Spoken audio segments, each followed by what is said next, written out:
자, 그러면은 세대를 좀 이해해 봅시다. 일단 이론을 이야기하기보다 우선 X세대, 86세대에 관련된 이 진보 진영 대적자를 이해하는 게 좀 더 우선이긴 한데 그냥 하나 넣었어요. 산업화 세대. 한국은 산업화 세대, 베이비붐 세대, 그리고 2차 베이비붐에 속하는 86세대, X세대, 그리고 밀레니얼 세대, 그리고 디지털 네이티브인 Z세대, MZ 이렇게 있죠. 크게 보면은 산업화 세대, 베이비붐 X세대 이렇게 정치 경제 진영이 나뉘어져 있고 그 밑에 MZ세대로 이렇게 나뉘어져 있습니다. 그래서 서울 부동산을 점유하면서 진보를 지지하고 가격을 상승시키는 건 지금 이제 베이비붐 세대, X세대 이렇게 있습니다. 그런데 이제 산업화 세대에 대해서 이야기를 하고자 해요. 희생만 하다 죽는 산업화 세대입니다. 1차 베이비부머 세대랑 합쳐가지고 여기는 산업화 세대의 어려움에 대해서 잠깐 이야기하고 넘어가려고 합니다. 지금 65세 이상 노인이면서 한국의 식량 기아를 해결하고 제철, 조선, 자동차, 도로, 원자력 등 인프라를 만든 세대가 이 세대입니다. 보통 신자유주의 이후에 이걸 만들던 세대는 미국 같으면 힐빌리가 되었고요. 영국에도 이제 가난한 노인들이 되었습니다. 이 사람들 황금기임 20대는 7, 80년대였는데 스태그플레이션이란 8, 90년대 식량 위기까지 견디면서 지금의 한국의 중화학공업 그렇게 해서 자동차 산업이 되었고요. 중동 건설붐 이렇게 해서 살아나왔습니다. 반도체 시작도 요 세대 작품인데 인프라만 깔다 끝났어요. 이 인프라 까는 것들이 쉽게 말하면 저임금 하는 것도 있지만은 돈이 많이 안 남는 산업이에요. 돈이 많이 안 남는 사업. 그래서 정부가 대출해줘가지고 그렇게 쭉 돌렸거든요. 그러다 보니까 IMF 때 거의 보상도 못 받고 쫓겨났습니다. 그래서 2000년대 이후 이어진 인플레이션으로 노후 자금이 녹는 걸 견딘 세대이기도 합니다. 그리고 이 밀레니얼 세대, Y세대의 부모 세대도 일부 걸려 있는 세대죠. 그래서 사실상 청년 세대와 부모 세대 둘 다 인플레이션에 고통받고 양쪽에서 뜯기고 있는 세대가 이 밀레니얼 세대입니다. 지금은 이제 30대들이죠. 한국의 고성장을 이끌었는데 이 사람들이 왜 빈곤해졌냐 하는데 제가 전에 한번 말했죠. 강대국이 되는 것과 선진국이 되는 건 다르다. 마르크스가 한 말이기도 한데 사실은 이거 원조는 국부론이죠. 국부론. 나라는 부강해지는데 왜 저 사람들은 가난하지? 그걸 찾다가 사회진화론으로 제국주의로 넘어가고 뭐 등등등 갔는데 미국 같은 경우는 그 사회진화론을 이건 한 국가가 개혁이 필요하다 하면서 혁신주의 대개혁 운동을 했죠. 그래서 독점 규제를 하고 그게 지금까지 이어져 내려오고 있습니다. 자, 다시 돌아가서 청년 세대들은 노인 빈곤율이 40%라고 할 때 아니 그토록 혹경기를 겪은 것 같은데 왜 노인 빈곤율이 40%인가 생각할 수 있는데 돈을 안 나눴잖아요. 성장만 하다가 인프라만 남았고 돈은 안 나눴잖아요. 그래서 그 이유에 대해서 간단히 설명하고자 합니다. 90년대 이전까지 한국은 저임금을 유지해서 수출을 증대시키려는 희생을 강요하는 국가였습니다. 이거 중국에도 지금 쓰는 방식이죠. 일본도 사실 이게 남아있고 대만도 이것 때문에 임금이 낮은 거예요. 제조업 자체는 제조업 자체의 특징은 기본적으로 영업이익률이 낮기 때문에 임금을 낮춰야 돼요.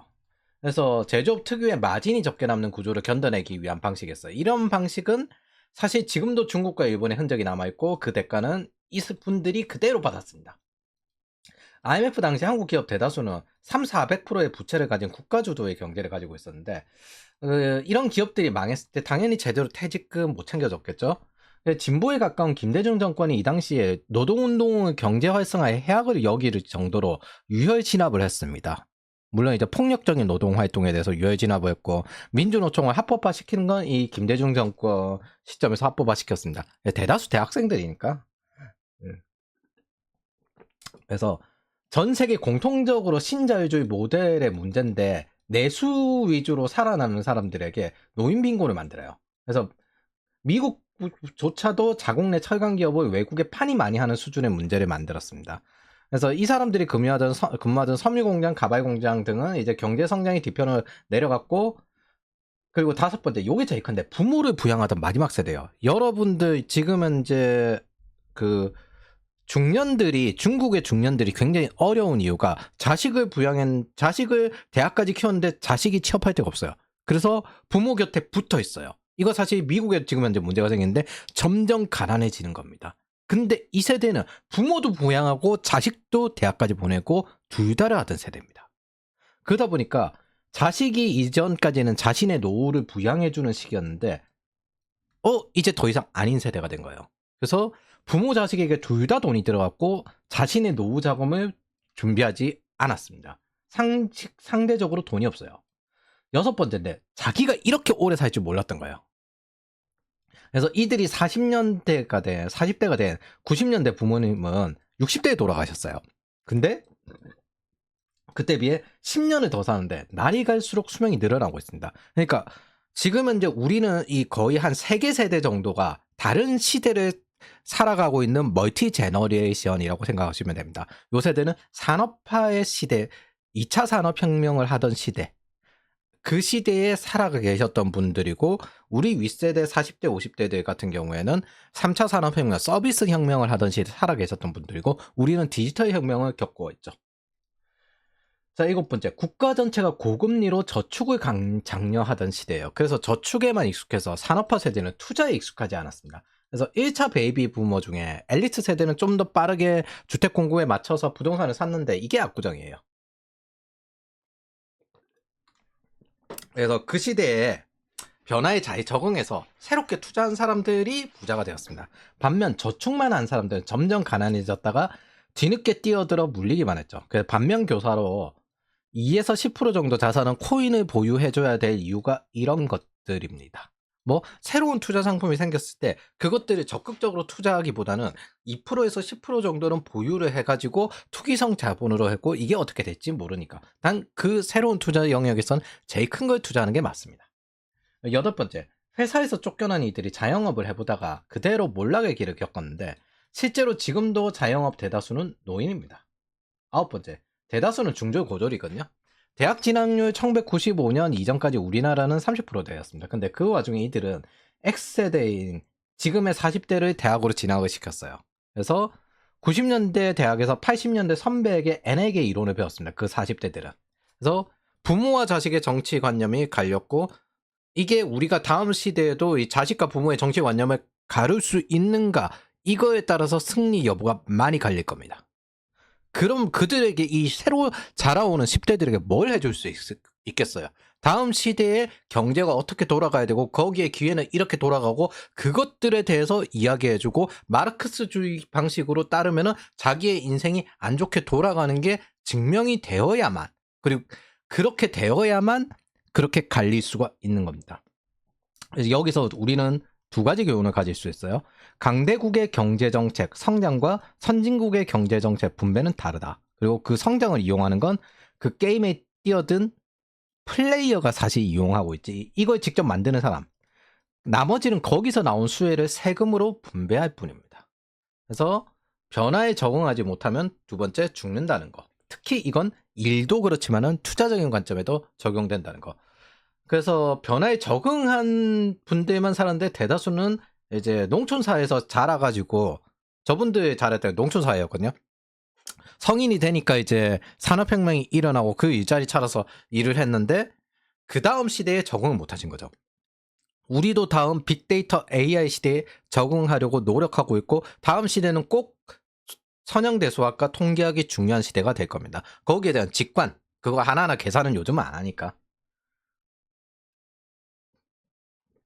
자, 그럼 이게 한국만의 문제냐? 사실 글로벌 문제입니다.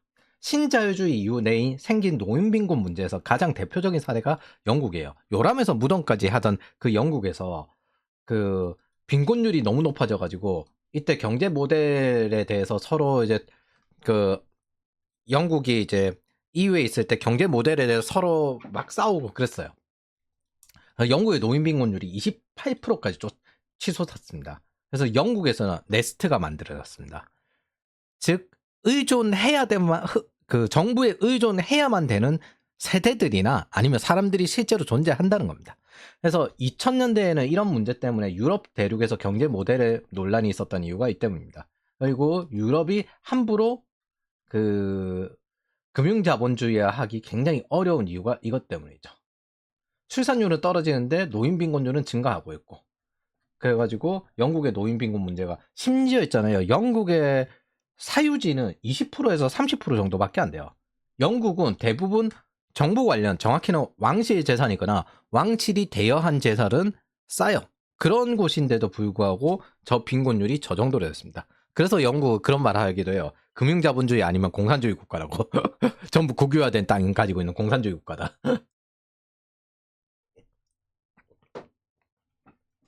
그래서 30%가 이 네스트 설립 이후 30%가 넘던 영국 노인 빈곤율이 절반으로 줄었습니다. 이런 식으로 신자유주의가 처음부터 완벽하게 되는 게 아니라 계속 저렇게 하면서 개선하면서 자유무역의 시대가 펼쳐졌던 겁니다. 그래서 이걸 서론으로 길게 넣은 이유는 성장, 발전, 개선을 하지 않으면 아무리 효율적인 제도도 동작하지 않는다는 겁니다. 그리고 어떤 사상도 절대 완벽할 수가 없고 생활에 따라 상황에 따라 유용할 수도 있고 아닐 수도 있다는 건데 사상이 아니라 상황에서 가장 효율적인 선택으로 제도와 이론을 발전시켜 나가야 된다는 겁니다. 신자유주의는 스태그플레 이게 또 이론이라는 게 또 지역마다 로컬화되잖아요. 한국에 맞는 자유무역 전략이 있고 그래서 신자유주의는 스태그플레이션을 잡는 데 효율적이었는데 당연히 완벽할 수는 없죠. 그걸 밸런스를 맞추는 것도 살아가는 우리가 결정해야 될 부분입니다. 그리고 그걸 위한 정치죠. 이래서 정치에 관심을 가져야 되는 거예요. 이 반대 퀴즈 쪽을 살펴볼게요. 신자유주의 부작용. 귀족들도 맛없고 고통이어서 안 먹는다는 영국 급식은 우선 배제를 합시다. 이거는 귀족 아이들도 못 먹겠다는 수준의 영국 급식인데 이건 영국 급식을 기준점으로 이야기하면 안 되죠. 솔직히. 미국의 급식. 미국의 급식이 레이건 때 그 공교육 학교에 이제 지원금을 줄이니까 난장판이 났어요. 그래서 패스트푸드로 돌아가면서 부모들도 별로 관심 안 가지게 됐고 감자가 탄수화물이 아니라 채소가 들어갈 수준으로 되어가지고 지금 거의 50%의 비만율을 가지고 있는데 거기에다가 농업기업과 농민들의 분노까지 연결이 되어 있어요. 이게 왜? 이걸 채소로 넣어버리면은 감자 소비가 줄어들잖아요. 거기에 대해서 이러면 안 된다면서 또 이제 농민들 보호해야 된다. 이런 식으로 들어가고 있습니다. 이게 채소냐 아니냐. 그래서 이걸 통해 가지고 어릴 때부터 인스턴트에 익숙해지고 입맛이 배려버리니까 비만율이 50%가 돼요. 이런 비만율에 당연히 사람은 쉽게 병이 걸리죠. 이거 미국 급식 지금 찾아봐도 엄청나요. 애들 입맛이 완전 다 작살났는데 이런 꼬라지인데 이게 세계 최강국 급식입니다. 심지어 시골 같은 데는 점점 이제 채소 소비율이 줄어드니까 아예 채소를 못 발견하는 그런 지역까지 생겨버리게 되어버립니다. 그게 더 비만율을 강화시키죠. 그래서 그렇게 되니까 당연히 병에 걸리죠. 병에 걸리니까 미국의 높은 의료 비용 때문에 병원이 아니라 약국으로 가야 했습니다. 그러니까 증상만 있고 고통을 이겨내야 되잖아요. 병원은 못 가고. 그럼 일을 안 하면 굶어 죽으니까. 그래서 아무런 문제가 없다는 진통제를 샀습니다. 그 약이 오피오이드입니다. 이게 중독을 불렀고 지금의 펜타닌 문제까지 넘어온 거예요. 그래서 신문사들은 제약사의 로비를 받아서 오피오이드는 중독성이 없다는 광고를 했습니다. 오바마는 이걸 방치했고요. 왜냐하면 오바마도 로비를 받으니까 팬데믹 때 봐도 알겠지만 WHO 건을 봐도 알겠지만 WHO 진보진영 인구감소 그레이트 리셋 이렇게 진보진영에 연결되어 있습니다. 여기에 얼굴로 나선 게 빌 게이츠고요. 근데 이걸 좀 더 길게 보면 있잖아요. 신자파 쪽이 돼요.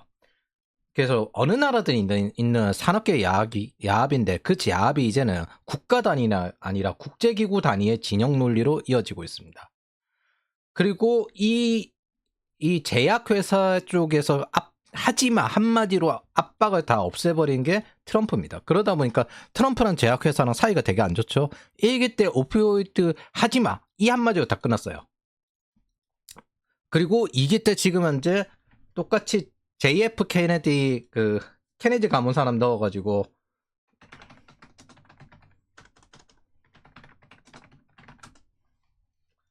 백신 음모론자 하면서 백신 패스 관련된 거 집어넣고 있죠. 그러니까 대체로 보수 쪽 트럼프 쪽이랑 정확히 트럼프 쪽이랑 제약회사랑 사이가 되게 안 좋아요. 그리고 빌 게이츠와 오바마 진보 진영 전체가 제약회사랑 연결되어 있고 그게 팬데믹의 WHO 팬데믹 조약까지 이어집니다. 이게 글로벌 신자파들이 지금 현재 구상하고 있는 게 팬데믹 조약 이후부터 전체적으로 그레이트 리셋의 환경 경제로 돌아가는 거거든요. 그거는 언젠가 국제편 할 게 있으면 한번 이야기하도록 하겠습니다. 이건 아예 그냥 공개된 거예요. 그렇게 되어야 된다라고 자기네들이 천명을 했기 때문에. 그래서 그때 오피로이드 비상사태가 이겁니다. 그래서 트럼프가 지금 이제 WHO 탈퇴하려고 하죠. 탈퇴 표명. 이거 하죠. 그래서 바이든 기간 동안 펜타닐 문제는 방치가 됩니다. 오피로이드를 금지해버리니까 이건 그래도 약국에서 하는 거였는데 펜타닐로 넘어와가지고 불법 약물이 돼요. 그리고 이게 더 싸요. 오피오이드보다. 그래서 어디서 오냐? 펜타닐의 원료를 남미 마약 공장에 제공하는 게 중국입니다. 그리고 그게 불법 체류자랑 같이 올라오는 거예요. 이런 거는 사실 유럽의 난민 정책에도 나오던 문제인데 마피아들이 불법 난민 사업과 마약 허브가 공유되고 있는 것이 스페인입니다. 이거는 제가 전에도 한번 했는데 독일이랑 프랑스가 자기네들 난민을 더 이상 받는 게 한계가 생기니까 남유럽에 돈을 주고 거기다가 받으라고 때려 넣는 거예요. 그리고 2기 때 트럼프는 오피오이드처럼 불법 체류자로 비상사태를 다시 선포하는 겁니다.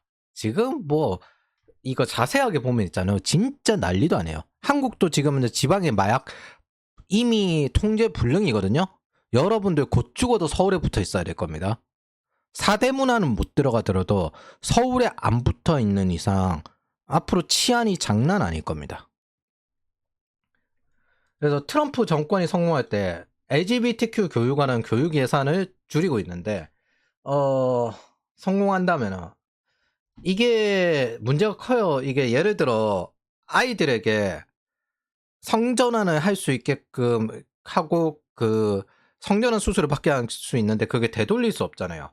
근데 이제 뭐 실제 사례를 뭐 친구랑 친해지고 싶어가지고 그쪽에 그룹에 들어갔는데 뭐 무슨 상담해야 된다라고 하면 상담하면은 너는 성전환을 안 해서 지금 이제 괴로운 거다 하면서 성전환을 시키고 부모랑 차단시켜 버립니다.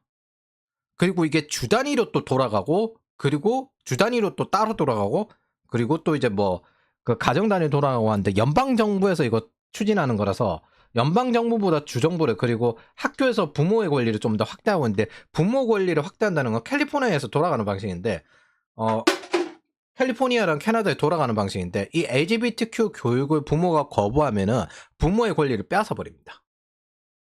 그래서 그런 것들 하는 곳에 교육 예산 줄어들 텐데 이게 우선순위의 문제거든요. 뭐가 더 심각하냐? 원래 처음에는 공교육 예산 늘리려고 했어요.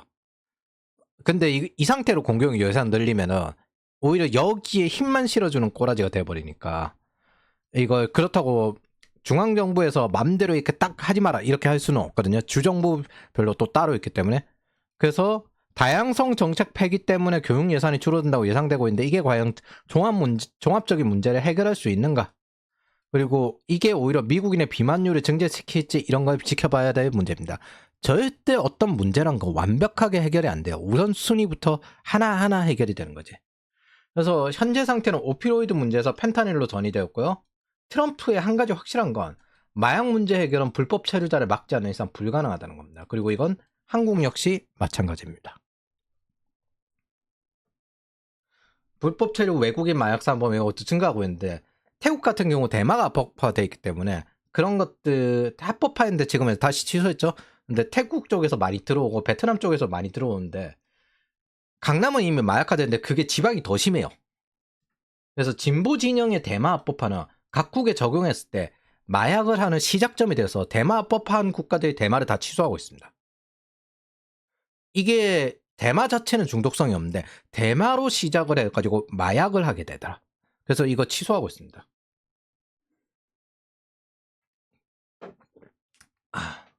정리하자면 신자유주의 특성은 국가 간의 양극화를 축소할 수 있습니다. 그래서 한국이 지금 현재 선진국으로 올랐고 많은 개도국들이 뭐 중진국까지는 올라갔죠. 그러나 국가 안의 양극화를 극대화시키는 문제가 생깁니다. 그리고 국가 안의 양극화의 그 밑에 깔린 게 노인들이에요. 특히 내수 위주로 돌아가는 사람들, 노인들. 그리고 똑같이 깔린 게 여러분들입니다. 그래서 그 밑에 깔려있는 양극화의 대상이 노인과 여러분들 Y세대 이하들입니다. 세상사는 항상 문제가 있고 완벽한 건 없습니다. 누가 편하면 누군가 고생하고 있고 그걸 놔두면 문제가 과잉이 돼요. 여러분들에게 이걸 해결하라 말하는 건 아니에요. 그리고 진상 노인들을 보면 그냥 보라는 것도 아닙니다. 다만 알아는 두라는 겁니다. 저 사람들이 저렇게 빈곤이 된 거는 여러 가지 인프라를 깔고 난 다음에 그냥 이용만 당하고 버림받고 이렇게 되었다. 이 사람들은 IMF 잘리고도 대한민국을 위해서라면 하던 대로 그냥 퇴직하고 근무오기 하면서 지금까지 왔습니다. 그러면서도 국가 성장의 효율성을 추구해야 한다고 지금도 주장하시는 분들이에요. 현재 정치의 힘을 숫자적으로 따지면요. 2차 베이비 부머 세대가 제일 많아요. 진보 진영. 여러분들 부모님 세대 정도쯤 되겠죠? 20대들. X세대가 약 19%. 그리고 Y세대가 약 17%. Z세대가 17%. 그리고 베이비 부머 세대가 15%입니다. 이걸 숫자적으로 이기려면요. 새롭게 태어나는 Z세대 이하 10대들을 영입하는 수밖에 없습니다. 마르크스주의가 아닌 곳으로. 즉 가장 숫자가 적은 세대가 이 노인 세대입니다. 그래서 세상에 완벽한 건 없어요. 이렇게 정치적인 힘도 약하신 분들이 제일 열심히 뛰고 있습니다. 그래서 노량진 장수창처럼 마치 문제 답 외우고 게임의 매뉴얼처럼 상황 구분 없이 정해진 템트리로 가는 그런 정체된 이론과 사상. 제가 롤 하다 보면은 제일 짜증나는 게 탑에 꼭 많은데 상대가 AP인데 템트리가 방어템에 AD 방어템이 나와 있다고 그냥 AD를 그냥 가요. 그냥 템트리 순서대로 가요. 정해진 대로. 그런 매뉴얼적인 방식으로 세상을 적용해버리면 이론 뭐 하나 있다고 절대 안 돌아갑니다. 절대 안 돌아가요. 그리고 문제를 해결할 수도 없고 완벽한 해결책도 없어요. 계속 발전시키면서 개선해 나가야 됩니다. 이걸 방치하면 다음 시대는 여러분들의 문제가 될 수 있습니다. 그래서 개인의 극복과 세대를 위한 제도 둘 다 병행되고 다음 세대를 착취하지 않는 선에서 적정선을 찾아야 합니다.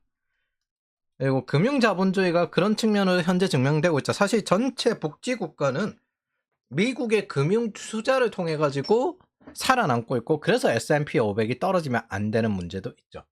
노르웨이 연기금이 그 중에서 제일 유명하고 그래서 개인이 극복을 위한 노력을 해야 한다는 점에서도 미국에 사는 한인 노인들이 빈곤율이 높은데 이게 한인 노인들도 빈곤율이 높거든요. 유달리. 이걸 보면 이 원인은 사실 해당 국가에서 배운 부족한 금융 지식과 사업 재능이 부족한 영향 이게 제일 클 것 같습니다. 그 다음에 자녀에 대한 과잉 지원 요 정도?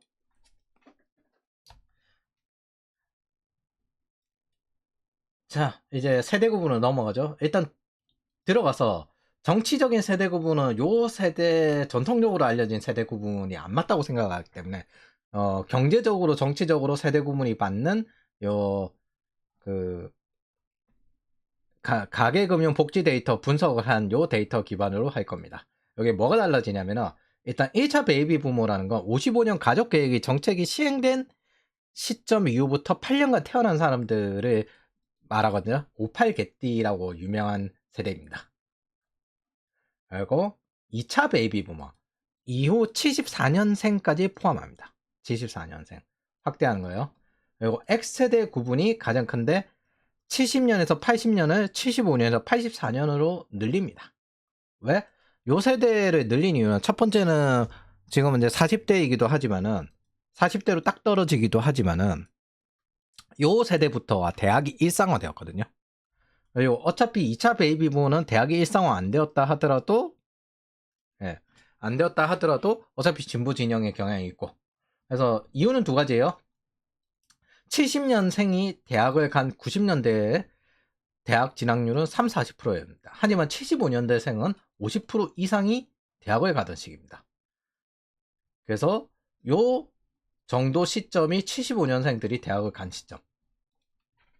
그리고 이 대학 선배들은 운동권 이론을 후배에게 전파를 했고 농활이 가장 활성화된 시기예요.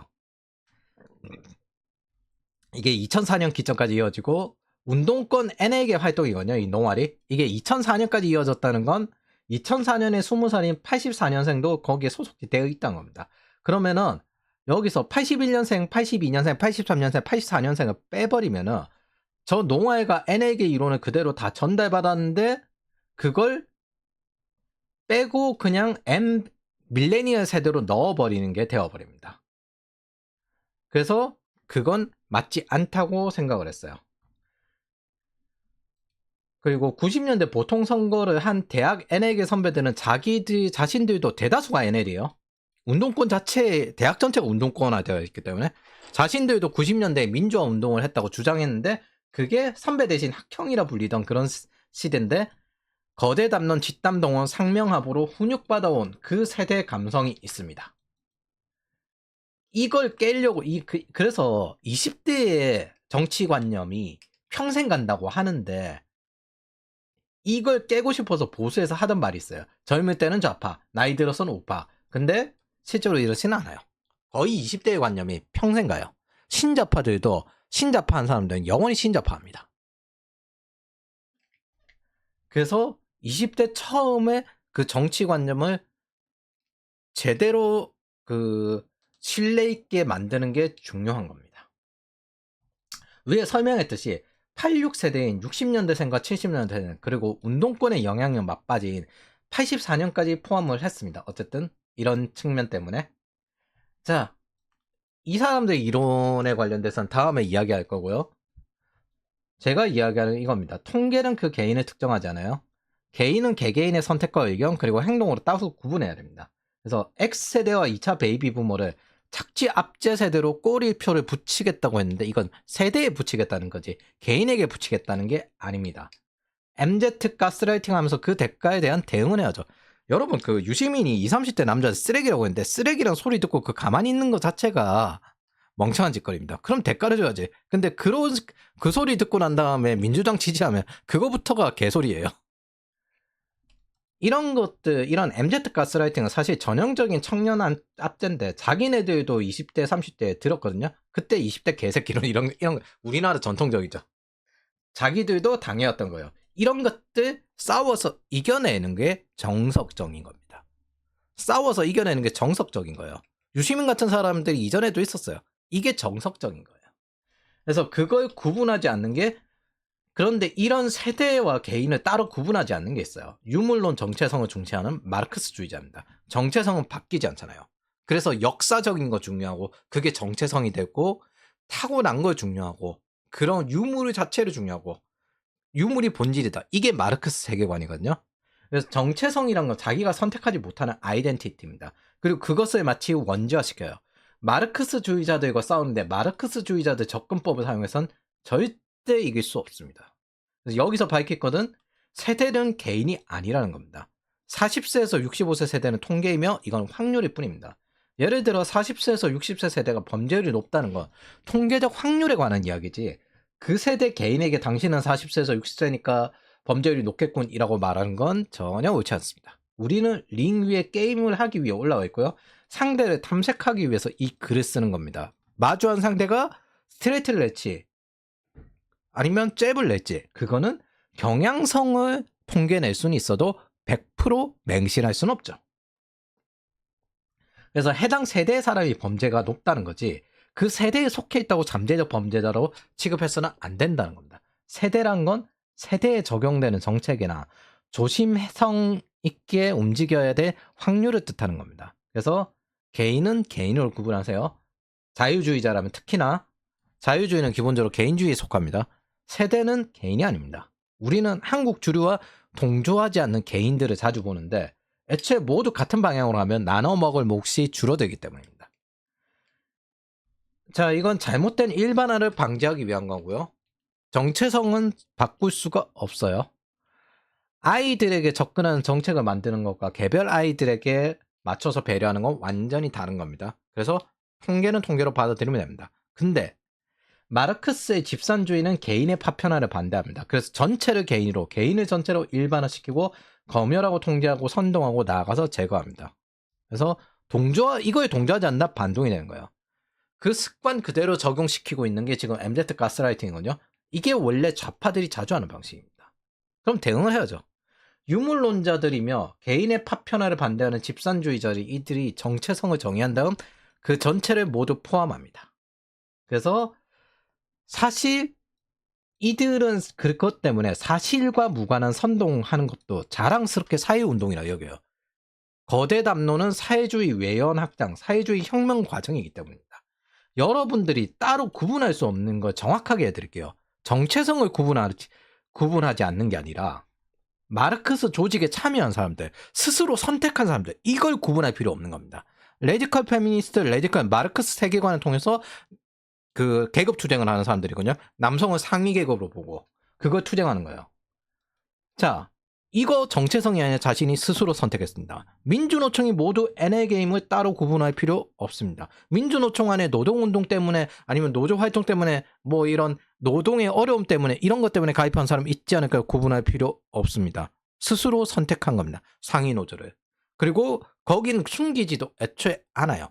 뭐 우리는 정치화가 목적이며 배타적 지지를 하며 미군 철수를 주장하며 우리는 북한에 충성했다. 숨기지 않아요. 개인의 파편화를 반대하는 집산주의적 조직이며 인민연대 전략의 연장선에 있다는 걸 전혀 숨기지 않고 아예 강연까지 합니다. 그리고 그걸 자주 노출이 되겠죠. 거기에다가 사람들은 따로 있지 않을까? 정체성의 세대에서 사람을 따로 구분해야지. 이런 집산주의적 조직을 스스로 선택했는데 이거 따로 구분할 필요 없습니다. 상당수 사람들이 그래서 좌파식 방식이 굉장히 익숙해져 있어요. 개인이 구분해야 되는 세대는, 개인으로 구분해야 되는 세대는 전체로 보면서 정작 스스로 선택하는 집단에는 어떤 노조 활동의 생각이 있지 않을까? 어쩔 수 없이 하지 않았을까? 이 생각을 합니다. 사실상 정치화되어 있기 때문에 정당에 참여하는 권리당원 되는 거랑 똑같습니다. 이건 마르크스 세계관에 속해 있고 마르크스 사회주의 혁명을 이루는 게 목적인 그런 조직입니다. 그리고 북한의 주체 사상을 제대로 구현한 조직이죠. 마르크스 세계관을 쓰는 이유는 나이 같지만 이게 뭐 유물론적이고, 유물론인 건 눈에 보이잖아요. 관념적으로 생각할 필요가 없잖아요. 그래서 에너지가 적게 들어요.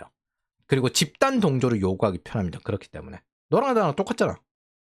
그래서 선동 자체가 핵심 전략이며 집단 동원과 상명하복을 잘 시키는 곳입니다. 그래서 이건 따로 구분할 필요가 없습니다. 스스로 선택한 관념적인 조직은 절대 따로 구분할 필요가 없습니다. 마르크스 세계관을 쓰는 이유는 나이 같지만 이 사람들이 자본의 평등을 주장하는데, 계급 투쟁하고 자본의 평등을 주장하는데 왜 이렇게 권력적인 의문을 표할 수 있을까요? 이 사람들은 유물이 뭐 세상의 본질입니다. 그래서 권력은 유물이 아니라 관념이죠. 이들의 세계관에서 유물은 만물의 본질이에요. 이들은 물질적인 평등을 추구하지 관념은 본질이 아니라고 생각하고, 프롤레타리아 인민독재, 이거 인민민주주의로 통한 독재는 그 권력에서 엘리트 계층에 대한 독재가 필요하다라고 이야기하는 겁니다. 그리고 장기적으로 전 세계가 통일되었을 때 국가를 없앤다. 이런 단계적 접근입니다. 이런 마르크스 선동 방식의 대표적인 방식이 이런 거예요. 불법 이민자와 합법 이민자를 한 덩어리에 모아둬요. 그럼 외국인이라는 정체성을 한 덩어리에 모아두고 난 다음에 외국인 혐오라고 포함하는 겁니다. 외국인인 걸 바꿀 수 없잖아요. 그래서 불법 이민자를 끌어들이는 것이 좌파식 세계관이에요. 합법 이민자는 성실하게 일하고 싶기에 일반적으로 해당 자국민보다 범죄율이 낮거든요, 보통. 불법 이민자는 자국민보다 범죄율이 높아요. 그래서 이걸 구분하기보다는 외국인으로 통합을 해버려야 이걸 다 통째로 불법 이민자를 들여올 수 있잖아요. 정작 이들은 미등록 외국인 이주 노동자로 최대한 불법 체류자는 단어를 페미 검열처럼 숨깁니다. 이런 식으로. 미등록 이주민이란지. 그리고 적극적으로 행동한 사람들은 오히려 징역을 받기도 하죠. 이게 참 미친 짓이에요. 정작 국제결혼은 어렵게 만들어 놓고 합법 이민자는 들어오기 어렵게 만들어 놓고 불법 이민자에게 더 대우를 해준다? 그러면서 세금은 더 나가게 한다? 이건 순전히 정치적인 싸움입니다. 이런 게 실전이에요. 우리가 선택하는 거에 따라서 모든 실전이 나오게 됩니다. 마르크스 세계관과 사고관을 보면서 이 사람들의 선통 방법을 사용하는 건 굉장히 잘못된 일입니다. 다시 말하지만 정체성 정치는 절대 정체성을 못 이겨요. 익숙해도 저쪽이 먼저 익숙하고 먼저 자리를 잡았고요. 먼저 논리를 전개했습니다. 저는 이 싸움을 이길 생각입니다. 그리고 절대 말살시키지 않고 죽을 때까지 링 위로 반복적으로 올라오게 만들 생각입니다. 이건 무슨 뜻이다? 앞으로 우리는 평생을 싸워야 되고 그 실전 속에 게임을 한다는 개념으로 살아야 될 겁니다. 그런데 누가 먼저 늘느냐? 이거 하나 가지고 유리한 걸 살 수밖에 없죠. 저들을 계속 링 위로 올려야 됩니다. 말살한다는 그런 도덕 사이코패스적인 접근을 하면 안 됩니다. 저거 마르크스주의 사상, 사람을 말살한다라는 접근이라는 건 유물론적 사상이죠. 그럼 저 관념을 말살한다? 저 마르크스주의 사상이 경쟁자이자 대적자일 순 있어도 저거 죽인다고 해가지고 사람을 또 죽인다고 해가지고 다른 마르크스주의자가 안 올 것 같습니까? 또 옵니다. 그리고 그건 자유 언론이나 자유민주주의에 맞지도 않습니다. 어떻게? 죽을 때까지 싸우게 말려 죽이는 겁니다. 자, 우리들이 앞으로 살아갈 세상을 만들 때는 까다롭지만 이런 가치관적인 접근이 중요합니다. 제가 이야기했죠. 자유민주주의는 암투를 장려한다고. 그럼 이게 없으면 어떻게 되냐? 테러, 암습, 기습 이런 게 됩니다. 이런 폭력의 단계로 넘어가는 것보다 암투가 훨씬 낫죠. 정치적인 싸움, 경쟁, 그리고 이런 것들이 독재를 위한 견제 장치가 됩니다. 보수라고 타락 안 할 것 같습니까? 똑같습니다. 그렇기 때문에 독재를 금지하기 위해서 이런 민주주의적, 자유민주주의적 구조가 나오는 거예요. 따라서 불편하더라도 세대적 특성과 그 개인은 구분하기 바랍니다. 모두 전형적인 세대는 아닙니다. 다만 편하려고 하는 지식이 마르크스주의자들이기 때문에 우리는 불편하고 고통스러운 걸 택해야 됩니다. 과거의 마르크스주의자들을 추종하다가 전향했던 사람들은 관념적으로 나온 거죠. 이 사람들에게 과거에 그렇게 했으니까 정체성 논란을 가지게 되기 때문에 당연히 이런 접근을 하면 안 됩니다. 사실은 사실 그대로 보면 됩니다. X세대의 70%가 배타적 진보 지지자면 그냥 70%만큼 진보를 지지하는구나. 이렇게 구분하고 어디에 속하는지 개인 단위로 판별하면 되고, 뭐 판별하기 싫으면 굳이 상종 안 하면 돼요. 그 이상 상상적 해석은 선동입니다. 뭐 이런 거 되고 싶으세요? 민주노총에 요즘 나온 거 선동학교, 뭐 선동과 양성과정 이거 만들었거든요. 야 씨, 여기 가면은 마르크스 가르쳐요. 마르크스. 이렇게 되고 싶으세요? 이런 중장년과 같은 길을 가고 싶습니까? 저는 저 사람들보다 훨씬 더 뛰어나고 싶습니다. 그렇기 때문에 우리의 가치관을 잊지 말기 바랍니다. 자, 시작하겠습니다. 이 2차 베이비 부모 세대와 X세대의 특징. 대학을 가지 않았다 하더라도 야합과 노동운동, PD 계열은 현장파라고 해서 노동운동에 직접 현장에 뛰어들었거든요. 그래서 그런 영향을 많이 받았고, 대학을 가면 70년대, 80년대 운동권 이론을 선배에게 그대로 넘겨받았습니다. 이때 주 이론은 N에게 주체 사상 계열이었고요. 요게 제일 숫자가 많아요. 그리고 PD보다 훨씬 숫자가 많아요. 민주노총의 주력이기도 하고. 그래서 90년대에 대학을 다닌 X세대는 자신들도 민주화 운동했다고 하는데 농화를 통해서 뭐 FTA 반대, 광우병 이 사람들 결혼하고 해요. 지금도 투쟁하고 있어요. 지금 탄핵 참성 집회 주력 지지자들도 이 사람들이에요. 이 사람들은 졸업 후에도 정교조 민주노총 참여연대가 주 세대가 되었습니다.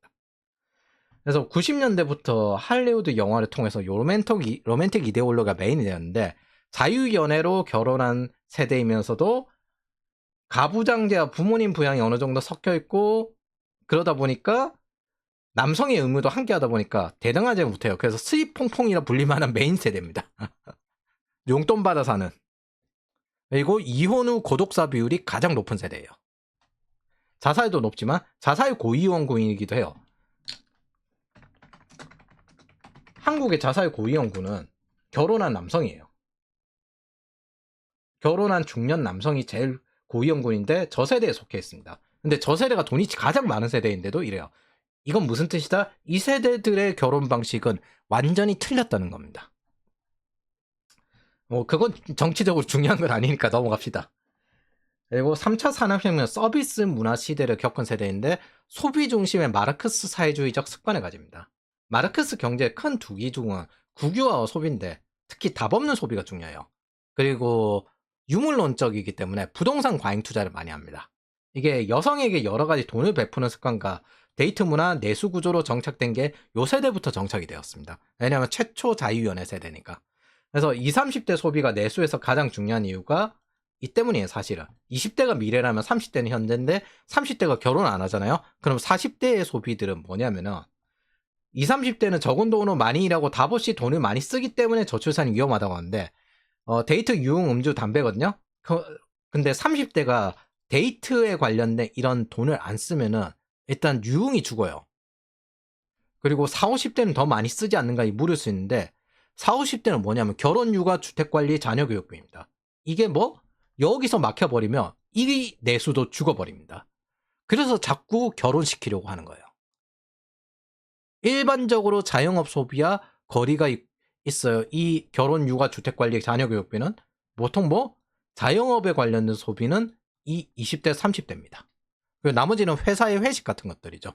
그걸 안 하는 순간 어떻게 된다? 죽습니다. 일본 같은 경우에는 젊은 청년들이 음주를 하도 안 하니까 주세가 줄어가지고 이거에 대한 걱정이 큽니다.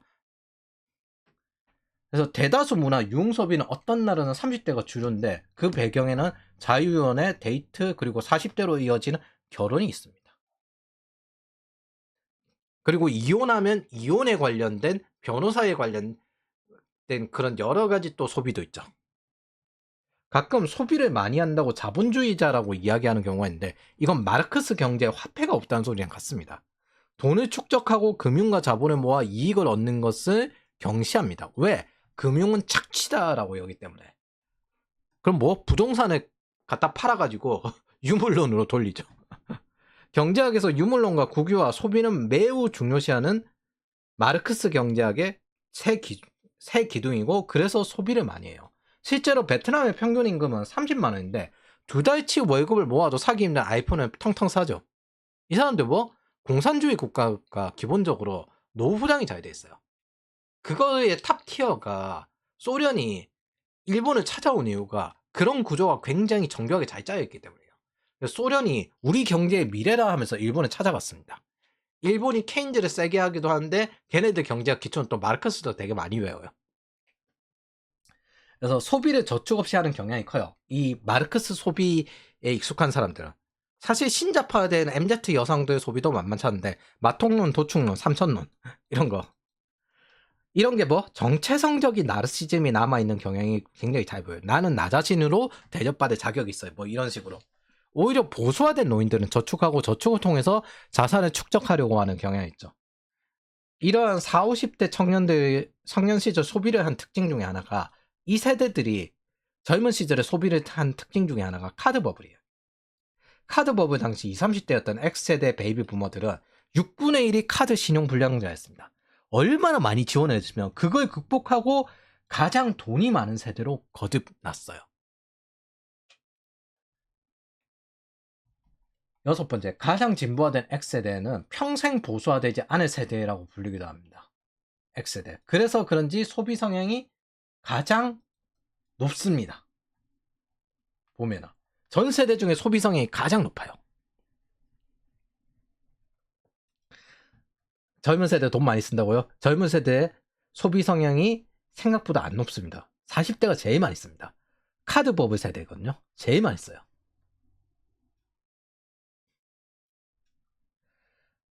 여섯 번째, 50대는 전통적인 부동산 갈아타기 세대고요. 40대는 문재인 정권 시 급격히 부동산 이익이 증가한 세대입니다. 그래서 이 세대는 부동산을 오래 보유하면서 부채를 갚기보다 5년, 10년 단기적 상승에서 다음 부채를 팔아 넘기길 바라는 경향이 큰데 지금 이제 학군 갈아타기 잘 했죠? 이미. 일곱 번째, 전세 사기의 주요 세대입니다. 여덟 번째, 유달리 범죄율이 높은 전 세계에서 또 보기 드문 특성을 가지고 있는데 이게 2014년이거든요. 2014년 대한민국 40대가 제일 높다? 우리나라는 있잖아요. 유달리 중년들 40, 50대 저 세대의 범죄율이 높아요. 정확히는. 외국은 10대, 20이 많은데 한국은 40대, 50대. 이게 2021년이에요. 2021년도 바뀌지 않았다는 거죠. 자, 이거 논문을 첨부했는데 그 40대가 2019년 되면 50대가 되어가지고 50대 범죄율이 제일 높은데 인구 비율 때문에 변화 탓이다. 그래서 그런가 보다 라고 생각할 수도 있는데 제가 그래서 범죄자 평균 연령 링크 이거 연령별 인구 대비 범죄율 요걸 가져왔습니다. 뭐 연령별 인구 10만 명당 범죄율이 어떻게 되는지. 자, 1위요 51세에서 60세 2차 베이비 부머 세대들이 제일 범죄율이 높고요. 2위 41세에서 50세입니다. 참고로 여기 위에서 말하는 범죄율 있잖아요. 강력범죄예요. 강력범죄. 폭력, 살인. 그러면서 자살률도 높아요. 그럼 3위, 31세에서 40세. 예. 그리고 4위, 19세에서 30세. Z세대. 우리는 뭐 돈이 없을수록 범죄율이 낮아요. 우리는 돈이 많을수록 범죄율이 높아요. 임금과 자산을 가장 많이 가진 세대가 1위고요. 그 다음에 두 번째로 많이 가진 세대가 2위고요. 그 다음 3위가 Y세대입니다. 가난하면 20대들, 가장 가난한 20대들과 빈곤율이 가장 높은 61세 이상이 범죄율이 낮습니다. 따라서 경제적인 문제 때문에 범죄율이 높다는 가설은 완전히 틀린 이야기입니다. 이게 미국에서 적용되었던 경범죄와 문제나 스웨덴 난민 세대들이 범죄율이 높은 이유는 가난했기 때문에 이퀄리즘으로 우대해줘야 된다라는 건 잘못된 가설입니다. 가난한데 범죄율이 더 낮아요. 오히려 부자들 계층이 범죄율이 더 높습니다.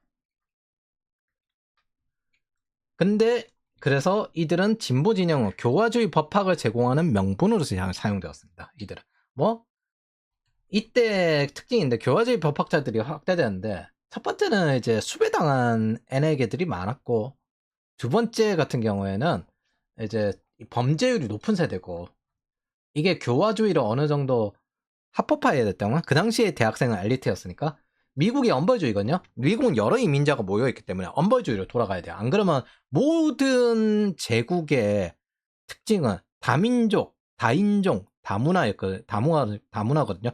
이걸 돌리는 방식이 엄벌주의 법치입니다. 그런데 이렇게 안 하면 제국이 운영이 안 돼요. 미국도 그렇거든요. 진보 진영은 금융자본주의 선도국가인 미국의 제국주의를 보기 때문에 이런 미국이 택한 엄벌주의를 매우 비판하면서 교화주의를 이야기하면서 장기적으로 한국법을 변화시켰습니다. 그게 지금 우리가 보고 있는 거예요. 그래서 한국의 약한 처벌의 법 느낌으로 교화주의가 강화되고 판사 재량권을 또 가져. 지지식 내로남불 법 집행. 이게 이 세대의 사상들입니다. 사상 때문입니다. 왜냐하면 지금 저 세대들이 변호사나 이런 거, 판사 이런 거 다 잡고 있기 때문에. 이 세대들 대다수는 문과예요. 변호사, 판사, 경제학자, 경영학자, 정치학, 사회학 등을 장악하고 있습니다. 민주노총에 관련된 마르크스 강연자도 있잖아요. 이 사람들 정치학 박사, 사회학 박사, 교수들이에요. 요즘은 이제 유튜브 찾아봐도 나오죠. 우리의 대적자들이 얼마나 큰지 기억하십시오. 이런 거 실전이에요. 정치 결혼 모두 실전이에요. 근데 선호로 의해서 택하는 순간부터 여러분들 인생에 굉장히 실전적인 위험을 만들어낼 겁니다. 실전이 아니라고 생각한 곳에서 무장으로 재앙이 나요. 그 실전으로 우리는 결국 전세 사기꾼들 세대들이나 더 만나게 되었습니다. 10번. 진보 진영은 저 사람들을 위해서 국가의 복지에 관련된 모든 걸 했는데 사실 지금의 청년 정책이나 이런 것들이 전부 저 사람들 청년 때 구제하겠다고 하던 정책들입니다. IMF 나오고 난 다음에 2000년대 들었는데 이 사람들 20, 30대잖아요. 이거 구원해야 되겠다 했는데 카드 법유까지 났네? 그런 식입니다. 그래서 이들에 대해서 진보 진영은 경쟁이 많아서 그리고 경제적 어려움 때문에 범죄율이 높다고 했는데 지금 상태 보면 전혀 아니죠? 전혀 아닙니다. 오히려 수단 방법을 가리지 않고 워낙 마르크스화 되었기 때문에 수단 방법을 가리지 않고 돈 벌면 된다는 마인드를 가진 경향이 더 클 겁니다. 아래쪽을 착취하든 뭘 하든 이기주의와 나르시즘이 매우 많은 세대입니다. 20대에는 청년과 청년 취업할 때 1인 1계좌 청약 국비지원 이런 거 이 사람들 시기에 시작됐어요. 1인 1계좌 원래 1가구 1계좌였거든요. 반면 지금은 왜 청년만 도와주냐고 불평합니다.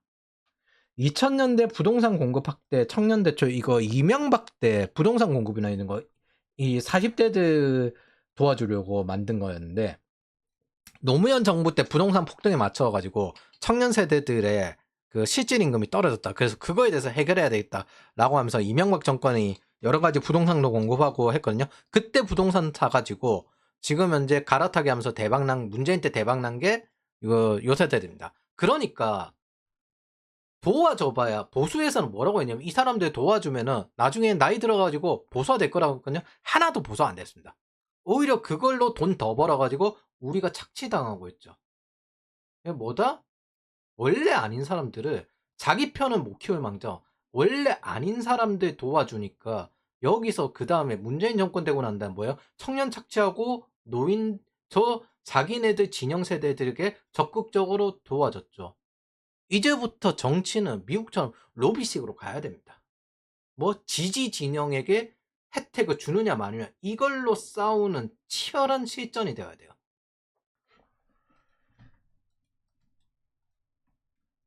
저는 이명박에 대해 딱 비판하면 그것 때문에 그겁니다. 뭐 야 너를 지지하지도 않는 걸 거기에다가 혜택을 줘가지고 입꼬라지가 났잖아.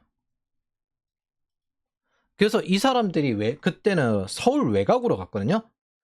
그리고 난 다음에 이제 어떻게 해요? 사대문 안으로 들어오고 있죠. 갈아타기 하고. 그 서울 외곽에 있던 거 판 것도 있지만은 이제 지금 청년 세대는 어떻게 하냐면은 전부 신도시 쪽으로 경기권으로 튕겨 나갔죠. 이제 이거 팔고 난 다음에 서울 안으로 들어오거나 아니면 신도시가 발달하거나 둘 중 하나가 될 것 같은데 제 생각에는 애 다 키우고 난 다음부터는 신도시 횡해질 것 같아요. 그리고 대충 한 2060년 그쯤 되면 1000만 명 정도 줄거든요, 인구가. 자, 요 세대는 맞벌이가 많습니다. 그래서 저출산 해결에 각종 가정 혜택을 주었는데 뭐 90년대까지는 정관 수술에 오면 청약값 줬는데 노무현 정부부터는 저출산을 해결해 보자는 정책을 시작했고 아이를 키울 때 그 혜택을 가장 많이 받은 세대가 요 세대입니다. 이거 문재인 정권의 부동산 상승 혜택 받았고 아직 부동산을 못 산 40대도 아직 그 세대가 아무리 돈이 많다 하도 그 세대 중에서도 뒤처진 세대가 있을 거잖아요. 그 세대에게 따로 가점제를 줘요. 가점제를 주다 보니까 어떻게 돼요? 30대들이 부동산 사야 될 때 못 사는 겁니다. 그래서 뭐 출산율이 확 날아가는데 이번에 윤석열 때 신혼부부 대출 관련된 거 열어놓으니까 출산율이 일시적으로 반등을 하죠. 이게 국제결혼 열어놓으면 더 반등을 할걸요? 그러니까 애초에 생각이 없는 겁니다. 왜? 자기네들 방식으로 하면은 오히려 망한다는 거 알았으니까 이제 인구 늘리지 마시다 이 소리 하는 겁니다.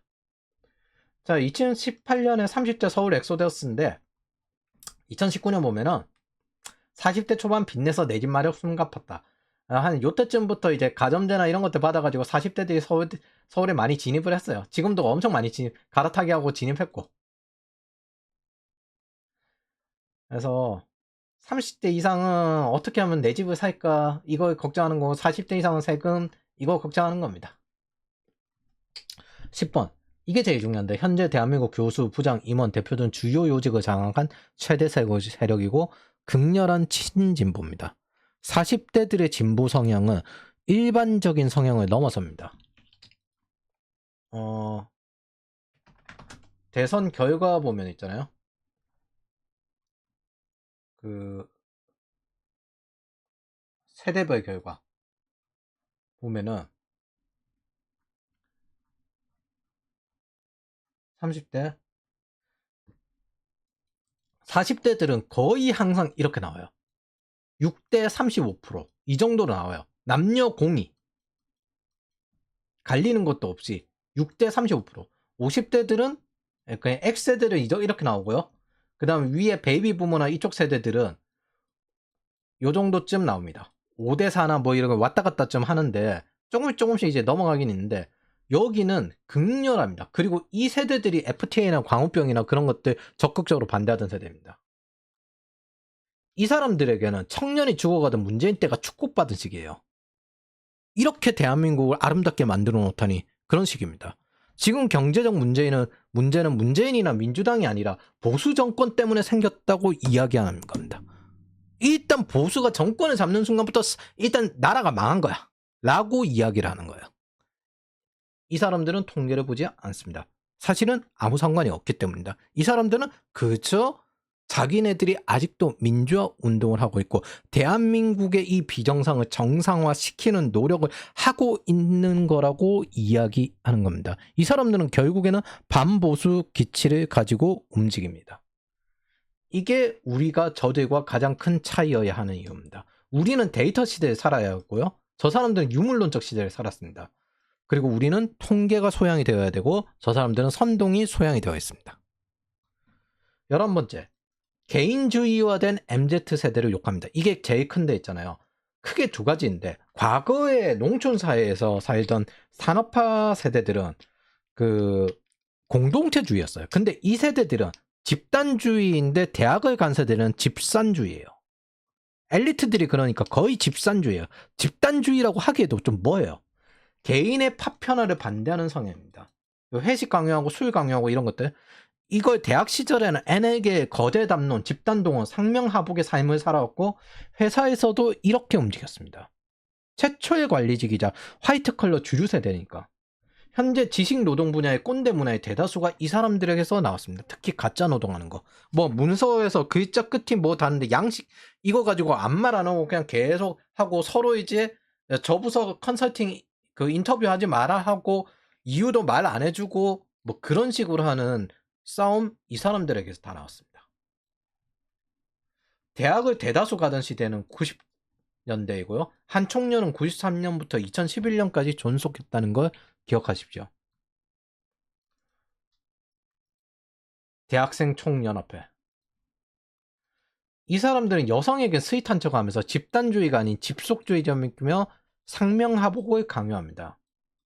아직도 제조업에 있는 결혼 강요, 자차 강요, 주택 강요는 이 사람들 꼰대적 성향에서 나왔어요.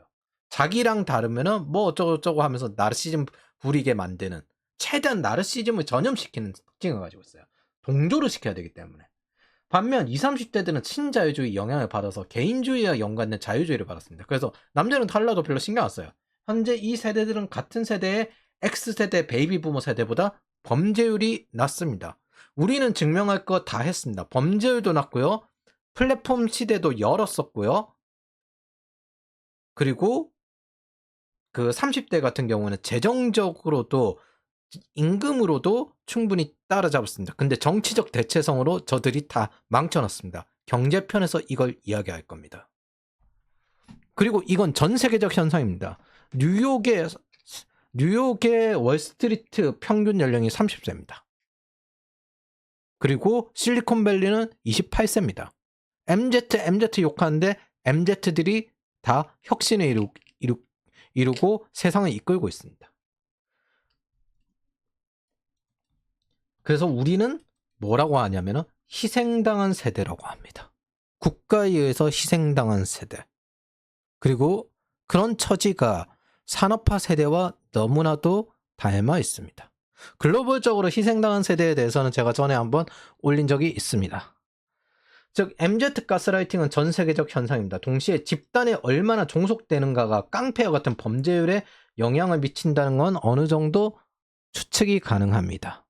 똥궁기식 부조리는 집단 종속에 있지 않습니까? 그러니까 저들이 범죄율이 높고 자살률이 높고 우울증이 많은 이유는 사실 집단주의, 집속주의자였기 때문에 그렇고 우리는 언제든 끊어버릴 수가 있으니까 관계를. 그리고 저들은 마치 그런 식으로 동조되는 것이 깊은 관계와 좋은 관계를 이어나가는 것이라고 헛소리를 하고 앉아 있는 겁니다. 상호부조의 전통도 저들이 계속 이어왔잖아요. 자, 12. 연공서열제의 수호자들입니다. 민주노총, 한국노총인데 화이트 컬러라 하더라도 실무보다는 관리직이기 때문에 연공서열제를 주장합니다. 그리고 이거 사실 이 사람들은 부동산 한탕하는 걸 바라기 때문에 3억이나 이렇게 갚을 여력도 없고 갚을 생각도 없어요. 그럼 뭘 바라냐? 이걸 청년들에게 부채로 떠넘기는 걸 바래요. 근데 이게 안 받으면은 신규 부동산이 공급되면 안 받잖아요. 그래가지고 뭘 바라냐면 금융노조 같은 경우에는 희망퇴직 연령을 낮춰라 이렇게 주장을 합니다. 왜? 3억을 한 번에 받아가지고 3억을 한 번에 갚아버리면 다른 일 도전해 볼 수 있을 것 같으니까. 그러면은 이자도 1, 2억 더 나갈 게 없어지잖아요. 이 사람들이 바라는 건 일본처럼 되는 거예요. 사실 소련이 자기네들 이상향이라고 차다면서 간 게 일본인데 일본은 안 자르고 정년도 계속 연장하고 있고 중국도 지금 그러고 있거든요. 공산군 국가들이 노후가 진짜 잘 돼 있고 그 다음에 중년이 재앙이고 청년이 지옥이 됩니다. 공산권 특유의 연공서열 노후보장 형태는 일본에서 가장 강하게 구현되었습니다. 솔직히 일 안 하는 아저씨 세대, 가짜 노동하는 아저씨 세대 다수가 이 세대들입니다. 가짜 노동. 정치만 하고 쓸데없는 일하고 회식 좋아하고 그러면서 사람 피곤하게 해서 업무 생산성 떨어뜨리고 맨날 담배 피러 돌아. 현재 20세들이 중고등학교 다닐 때 젊은 선생들이 이 세대들이었으나 30대들은 상사로 만났죠. 신자유주의를 반대했으나 자유무역 혜택을 가장 크게 받은 세대입니다. 특히 저금리와 부동산 상승이죠. 문과고요. 이과가 50% 이상 넘어가는 거는 2023년이거든요. 그럼 이전에는 뭐였지? 이전에는? 자, 2010년에 문과가 63%입니다. 이과가 36%고. 어? 그러면 90년대는 뭐지? 예. 이렇게 됩니다. 인문계, 이게 사실 월스트리트가 뜨면서, 신자유주의 나오고 난데 월스트리트가 뜨면서 그 경영학이 제왕학이 되었거든요. 그러면서 자연계는 계속 떨어지고 인문계는 계속 올라가요. 계속 올라가서 2단계가 된 겁니다. 그리고 난 다음에 지금 이제 실리콘밸리가 뜬 다음에 이과와 문과가 지금 이제 바뀌고 있는 겁니다. 우위가. 그래서 농담으로 이과는 핵분열을 했지만 문과는 사회분열을 했다라는 게 가장 제대로 확인할 수 있는 세대입니다. 이러한 현상은 전 세계에 다 공통되는데, 교수가 되고 사회학자 되고 저들이 살아남기 위해서 학문화를 띄워요. 그게 뭐? 젠더학입니다. 그리고 이 젠더학을 이야기하는 사람은 보통 사회학자들이 은근히 많아요. 다양성 DEI를 외치면서 전공과 무관한 정체성적인 소수민족 우대, 여성 우대 이런 식으로 채용해야 된다. 강제로 채용하게 만들어서 학과를 존속시키면서 정부 자금을 받아냈습니다. 또한 플랫폼 국감으로 스타트업과 같은 기술 기업을 견제하는 것도 이해가 가능합니다. 자신들의 세력 중에서는 문과와 노조가 많아야 되는데 이게 없잖아요. 그리고 이과의 실력주의, 여차하면 해외 진출까지 해버리는 요런 사람들, 이직해버리고 그런 사람들은 자기네들 노조 가입을 안 하게 되니까 세력 확장에 가장 큰 방해가 됩니다. 그래서 이들의 생활은 상당 부분 정치적인 것들과 연결되어 있습니다. 즉, 제가 여기서 유달리 강조하고 싶은 거는 여러분들이 생각하는 것보다 여러 가지 정치적인 게 실전이란 겁니다. 그리고 우리들의 환경을 구성하는 것들이기 때문에 실제 영향을 미친다는 겁니다. 자, 이런 대학 시절을 겪고 그 다음에 취업하고도 계속 이어오는 이 사람들은 진보에 대한 배타적 지지를 합니다. 배타적 지지가 뭐다? 일단 정해놓고 무조건 지지하는 거예요. 무조건 올인성 지지. 그리고 조금 이제 열어줄 때도 있어요. 이 진보 진영 요 정당 내에서 자유롭게 선택하십시오. 이럴 때도 있습니다. 이런 것들이 기본적으로 진보 지지의 진보 진영의 주요 방식입니다. 민주노동당을 통해서만 정치 세력화를 실현한다고 선언한다. 배타적 지지. 이런 겁니다. 사회주의나 좌파 정치 세력은 민주노조와 함께 성장할 수 있는 기회를 박탈당했다. 너네들은 우리와 함께 성장할 수 없다. 민주노동당만 지지하겠다. 이게 배타적 지지입니다. 진보 진영의 지편이 넓어지면 당연히 사회주의나 좌파 공간이 넓어질 것이란 말로 배타적 지지는 정당화되어갔다. 근데 이제 너희는 안 된다. 사회주의 혁명을 이룬 민주노동당.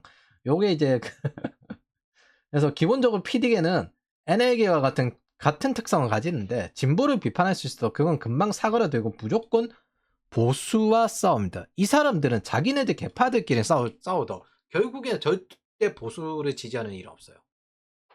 무조건 반보수가 최우선입니다. 왜? 보수는 악이다. 그리고 일본은 악이다. 미국은 악이다. 반자본주의, 자본주의는 착취족이다. 그 복지국가도 착취다. 친중, 친북, 친자파. 착취 시스템을 최대한 배제하고 사회주의 이상국가로 진보하려는 훌륭한 정책들이다. 네, 그렇게 여깁니다. 이것들에 대해서는 다음 편에 이들 이론과 이론의 실제에 대해서 이야기할 겁니다. 전략이기 때문에, 혁명 전략이기 때문에 똑같아요. PDNLR이라는 게 끝에 레볼루션을 뜻합니다. 혁명 전략이에요. 그리고 저 사람들이 지금까지 민주주의를 계속 하고 있는 이유는 뭐다? 힘으로 혁명하고 총파업으로 혁명하기가 좀 어려운 시대가 되었어요. 왜? 김대중 때 힘으로 유혈 진압을 했던 것도 그런 배경이고, 그래서 서서히 혁명을 추구하는 겁니다. 그리고 우리는 그걸 실전적으로 지금 마주하고 싸워야 되는 상황들이고, PD계도 NL계를 비판하고 NL계도 PD계를 비판하는데 우리 입장에서는 그냥 결국엔 중요할 때 묻히고, 3자 입장에서는 지들 안에서 개파 싸움이지. 그래서 구분은 의미도 없어요, 솔직히.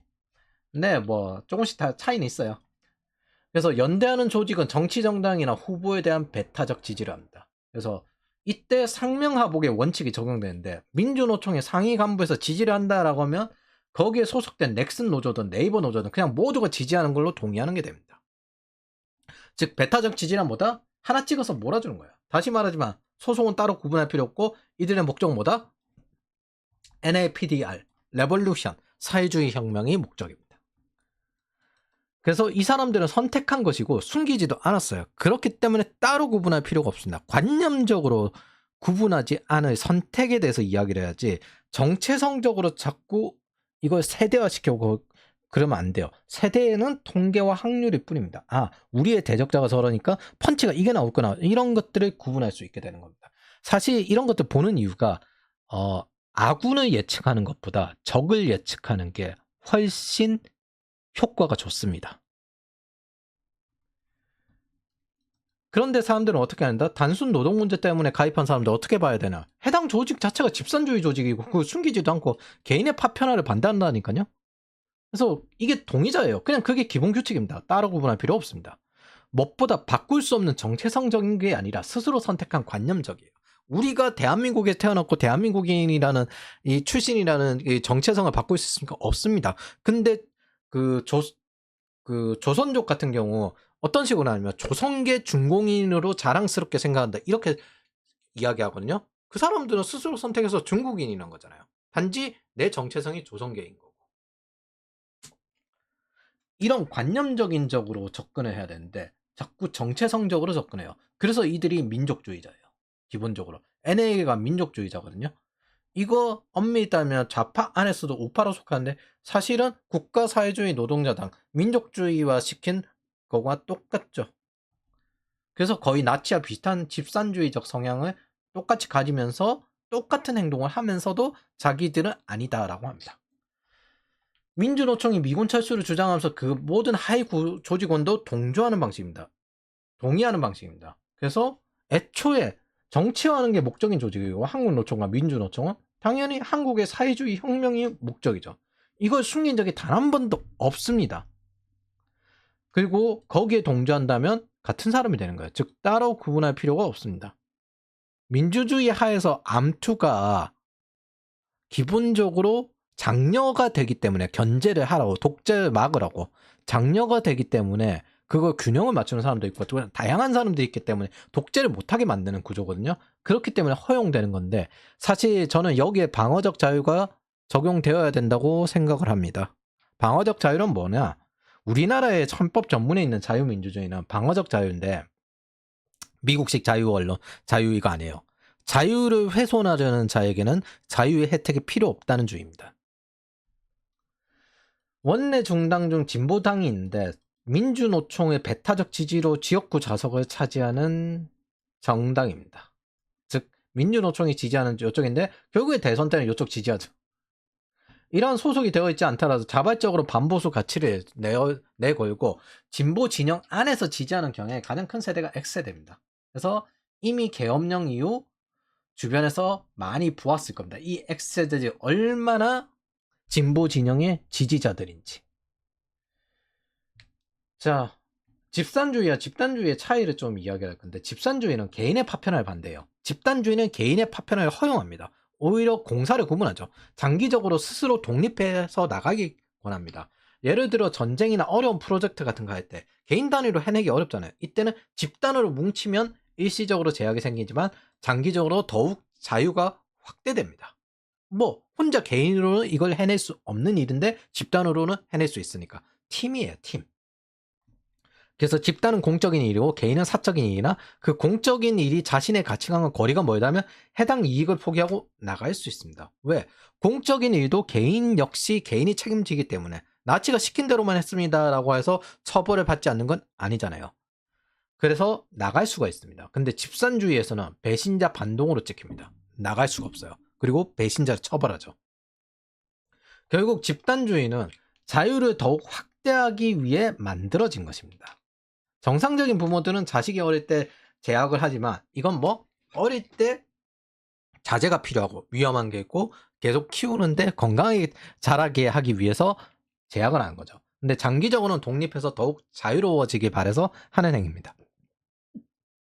그래서 육성이나 어려운 걸 해내기 위한 게 집단주의고 그 집단이 끝까지 붙잡고 있으려고 하는 건 집속이에요. 가끔 그런 부모도 있어요. 헬리콥터만들. 그래서 불만이 있어도 반대하다가도 결정이 나면 팀 퍼스트를 위해서 거기 소속돼 있는 동안은 움직여야 합니다. 그렇게 움직이지 않으면 동작하지 않아요. 근데 집산주의는 있잖아요. 개인의 파편화, 개인의 목적이 아니에요. 조직 자체를 위해서 모든 걸 희생시키고 이게 근본적인 목적 그 자체입니다. 자유를 방해로 여깁니다. 그래서 사회주의 공산주의 개념이 이쪽이고 이 결정을 위에 권력자가 결정하는 거죠. 엘리트가. 그리고 모든 개인은 반대 없이 따라야 되고 반대하면 반동이야 이런 식입니다. 그래서 컬렉티비즘입니다. 집단주의는 그룹피시즘이에요. 그룹의 소속감과 동조 화합을 중시하고 충성심을 강요하나 이 안에 있을 때 규칙을 따르라는 거지. 제대로 지켜지는 계약 관계가 중요한 거 회사 문화가 보통 이런 식이죠. 그리고 공사 구분이 되는 조직 형태가 중요합니다. 근데 이게 과해져서 사적으로 개입을 하면은 어떻게 되나 집산주의화 되는 겁니다. 그리고 여기 중간에 관리직을 집어넣었을 때 그 관리직의 최대 감시를 해야 되는 이유가 그 관리직이 사적으로 개입을 쉽게 할 수 있다는 점도 있습니다. 공동체주의는 달라요. 공동체주의는 그냥 자발적으로 참여하는 거예요. 자발적 연대, 동아리나 시민사회 이런 것처럼. 그래서 개개인별로 자발적 참여가 중요하기 때문에 동의하는 사람만 모으는 거예요. 오히려 요즘 같은 경우 보면은 교회가 이런 공동체주의에 가깝죠. 자, 17번째. 그래서 이 사람들은 집산주의적 성향이다 보니까 헬리콥터만, 즉 과잉보호가 많은 세대인데 이게 중국이나 이런 공산권 국가에 나오는 성향이거든요. 소황제, 사오공주, 풍요로운 경제 기반을 가진 부모의 과보 속에서 성장하여 사회적 활동량과 소비 수준이 높아 중국에 떠오르는 주류 소비 계층으로 대두되었다. 이들은 다소 이기적이고 독선적이라는 평가를 받는다. 그래서 자기 이거 중국 외에 선진국의 MZ 성향은 그냥 드라이예요. 그냥 드라이해서 안 맞네 안 해. 이렇게 맺고 끊는 게 확실하거든요. 그 드라이한데 그거 집단주의자들이 보통 충성심 강요하는 이유는 그거 이 집단을 좋아하게끔 만들 수가 없으니까. 그래서 싸게 써먹어야 되니까. 그래서 보통 충성심 강요하는 건데 애국심이든 충성심이든 정치는 그런 식이죠. 근데 강요하는 건데 그래서 그게 안 맞는 거거든요. 드라이한데 MZ는. 근데 중국의 MZ는 좀 나르시즘적인 경향이 있어요. 그리고 이게 마르크스의 특유의 속성입니다. 정체성적인 속성. 자의식이 강해요. 그리고 이런 받는 것들, 과잉보호나 이런 것들 속에서 나는 이걸 받을 자격이 당연히 있어라고 생각을 하고 최종적으로 의존하거든요. 부모의 그 의존, 자립하는 능력을 잃어버려가지고 헬리콥터맘 자식들이 대체로 부모의 소나기에서 못 벗어납니다. 그리고 그 헬리콥터맘이 가난한 경우도 꽤 많은데 이런 경우에 보통 자식 이름으로 대출받아가 착취하고 너 키워준 값 이런 식으로 이야기하는 부모들 많은데 학생들 중에도 몇 명 봐요.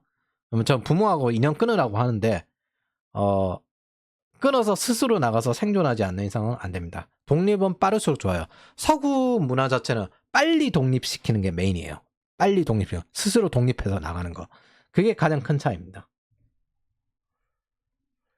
그래서 집산주의 성향이 많은 쪽이 과잉보호가 많아요. 자유주의 성향이 많은 쪽은 그냥 빨리 독립시키는 게 목적이고 보통 유대인들의 바르 미츠바 같은 게 14살부터 하는데 그 스위스 아니 저기 북유럽이나 거기도 14살에 성인식이나 그런 것들 많이 하거든요. 그래서 스스로 책임감 있게 살아가라. 독립심을 어떻게 키워줄까? 이걸 고민하는데 오히려 집산주의적 성향을 어떻게 과잉보호해줄까? 왜? 공산권에서 노후까지 과잉보호해주잖아요. 정부에서. 그게 그대로 자식에게 넘어가고 그런 사고법을 일어납니다. 반대로 자본주의나 기독교나 이런 쪽 계열은 노동이 중시되기 때문에 노동의 가치와 독립적인 것과 그 다음에 그 일을 통해서 사회에 기여하는 것들 그런 것들을 중심해서 빨리 독립시키려고 합니다. 이게 마르크스주의적 성향에서 그대로 이어지는 겁니다. 왜냐하면 이게 상위문의 이 사람들의 기본적인 거대 담론이 이거고 여기에 맞춰서 행동이 들어갔고 그대로 자연스럽게 나오게 되는 겁니다. 그래서 마르크스 특유의 유물론적 성향이라서 금융보다는 실물이 부동산을 되게 좋아해요. 그러면서 금융을 이용하지만 기본적으로 금융으로 인한 지배를 반대합니다. 이들이 이용하는 금융은 투자 금융이 아니라 은행 금융이에요. 그래서 이후 신자유주의의 영향을 받아 신자파를 택한 좌파들은 환경에 관한 금융 투자를 하기도 해요. 신자파는 좀 이전에 마르크스를 그 소련식 공산주의의 관료제를 반대하면서 비판하면서 감정주의, 해체주의로 넘어온 게 신자파거든요. 환경, 젠더, 인권 중시의 특징이죠. 19번째, 집단주의이기 때문에 동조를 중시합니다. 동조, 화합, 집단. 근데 집산주의죠, 집단주의. 집단주의는 공적인 동조, 복장 통일 뭐 이런 것들 하는 거지 사적인 동조를 중시하지 않거든요. 근데 이 사람들은 사적인 동조를 중시해요. 네, 동조, 나와 유사해야 돼. 근데 MZ는 SNS나 이런 거 보면 연결 중심이에요. 너와 나는 다른데 정보를 나눌 수 있어. 안 맞으면 그냥 바이바이야. 그리고 오프라인 소비를 중시하고요. MZ세대는 온라인 소비를 중시합니다. 그리고 3차 산업혁명 서비스 산업. 산업화 세대는 뭐 그 2차 산업혁명 세대죠. 서비스 산업에 익숙했던 세대고 그 소비 분배 중심 소비 환경으로 간 세대이고요. MZ세대는 4차 산업혁명, 정보통신혁명이고 자유주의 개인주의적 성향입니다. 그래서 집단주의, 집산주의이고 혁신 중심 소비 환경 요 위주로 움직였고 집단으로 회식이나 그런 것들 하는 화합 이런 것들 으쌰으쌰 이런 것들 좋아하는 그런 소비 환경에서 경험한 사람들이에요. 반대로 우리는 뭐 온라인 소비나 모바일 소비 이런 게 점점 익숙해지고 있죠. 조직 문화는 위계 질서고요. 조직 문화는 거래 중심입니다. 그래서 요 사람들이 주류일 때 지금도 좀 비슷하긴 한데 그 마케팅이나 디자인이나 이런 것들 하청받으면서 엄청나게 후대주를 많이 받았어요. 그러면서 싼 값으로 많이 이제 이용당했고 그 이유 자체가 저 사람들은 유물론이기 때문에 이런 관념적인 걸 대단히 중요하지 않게 봤기 때문입니다. 그러나 지금 이제 AI 시대가 오면 데이터 시대가 오겠죠. 이제 여러분들은 데이터와 통계 이런 것들을 굉장히 중시해야 됩니다. 이런 집단주의 문화의 특징이 최대 단점인데 무기력증을 불러요. 왜 무기력증은 결국에는 위계 질서에 의해서 불만 있고 부조리가 없을 수가 없는데 그런 것들을 내가 빠져나갈 수가 없잖아요. 그래서 오기를 가지고 달려들다가 나중에 입을 다물게 됩니다. 너 불만이야? 아닙니다. 이러면은 사람이 점점 무기력증이 되다가 울화가 쌓여요. 이게 집단주의의 최대 문제고 집단주의는 절대 공사를 구분해서 개인에게 사적인 무언가를 하면 안 되는 이유가 이 때문입니다. 그리고 아예 그냥 길을 잡으려고 상명하복 기싸움으로 찍어 누르는 방식으로 쓰는 사람들도 있습니다. 그래서 MZ의 경우에 이런 경우 바로 퇴사를 해보죠. 이게 정신건강에 되게 좋고 중요합니다. 사실은. X세대와 베이비붐은 과거부터 해오는 가짜노동이나 으쌰으쌰 문화로 살아온 사람들이기 때문에 이런 사람들이 이런 게 맺고 끊는 게 확실한 게 뭐다? 익숙하지 않은 거예요. 언제나 그렇듯 애국심이나 애사심을 강요하거나 나를 사랑하냐 방식으로 증거를 요구하는 이유는 대놓고 내가 호감이나 신뢰를 살 수 없기 때문이다. 노력이 필요하거든요. 호감을 사고 신뢰를 유지하는 것들. 좋으면 말 안 해도 적극적으로 합니다. 사람은. 그래서 저는 이런 측면 때문에 MZ가 더욱 건강하다고 여겨요. 건강한 정신이라고. 지금 보아도 전 세계 선진국 MZ는 다른 세대 청년 시절보다 훨씬 범죄율이 적습니다. 맺고 끊는 게 확실하다는 거예요. 그래서 집단주의 이게 이 세대들은 충분히 교육을 받은 세대이기 때문에 교육 수준도 낮은 게 아니잖아요. 심지어 저들은 문과였기 때문에 더더욱더 사상이나 이런 것들에 대해서 철저하게 교육을 받고 규율을 중시하는 위계질서적인 교육을 받았습니다. 그럼에도 불구하고 범죄율이 높다는 걸 생각을 해보시면은 이건 집단주의적 문화가 훨씬 영향을 미쳤다라고 볼 수밖에 없습니다. 그런 것들이 울화를 채우면서 범죄와 자살로 이어지고 있습니다. 지금도 직장 내 괴롭힘들이 있어요. 나르시즘을 강요하고 동조를 강요하는. 당하지 말고 끊어버리십시오. 동조될 필요 없습니다. 더 이상 이제 지금 시대는. 오히려 다양성이 필요하다라는 게 이런 거잖아요. 그래서 이 글을 읽는 여러분들이 당하지 않길 바랍니다. 그리고 경제 상황이 어려워져 간간히 부모에게 착취당하는 이런 20대 청년들이 있거든요. 자식 이름으로 돈 빌려놓고 자식에게 갖게 만드는 하루라도 빨리 손절해야 됩니다. 한 번 허용하면 두 번째 나옵니다. 안 하겠다 그 말을 믿지 마십시오. 절대 안 하지 않습니다. 애초에 시작되지 말아야 했을 일입니다.